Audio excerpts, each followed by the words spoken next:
আসসালামু আলাইকুম সুপ্রিয় দর্শক মণ্ডলী, সবাই ভালো আছেন নিশ্চয়ই। ভালো থাকুন, সুস্থ থাকুন, এই কামনাই প্রত্যাশা করছি। প্রিয় দর্শক মণ্ডলী, মাহে রমজান সিয়াম সাধনার মাস। এখানে রহমত, মাগফিরাত, নাজাত ইনশাআল্লাহ আল্লাহ রাব্বুল আলামিন দিবে।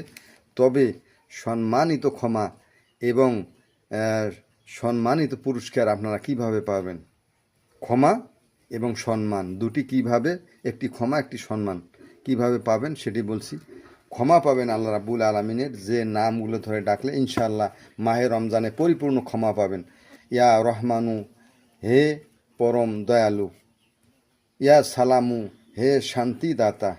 ইয়া গাফুরু, হে ক্ষমাশীল। ইয়া গাফফারু, হে অসীম ক্ষমাশীল। এই কয়টি নাম ধরে ডাকবেন। আবারও বলছি, ইয়া রহমানু, হে পরম দয়ালু। ইয়া সালামু, হে শান্তিদাতা। ইয়া গাফুরু, হে ক্ষমাশীল। ইয়া গাফফারু, হে অসীম ক্ষমাশীল। এই কয়টি নাম ধরে ডাকবেন, ইনশাআল্লাহ ক্ষমা 100% পাবেন ইনশাআল্লাহ মাহে রমজানে। আর সম্মানিত যদি হতে চান, এই ক্ষমার পরে পরে সম্মানিত হতে চান, তাহলে ইয়া মুইজু, ইয়া মুইজু, ইয়া মুইজু পাঠ করবেন। প্রতি ফরজ নামাজের পর কমপক্ষে এই নামগুলো ধরে কমপক্ষে 11 বার করে ডাকবেন। এই নামগুলো ধরে প্রতি ফরজ নামাজের পর 11 বার।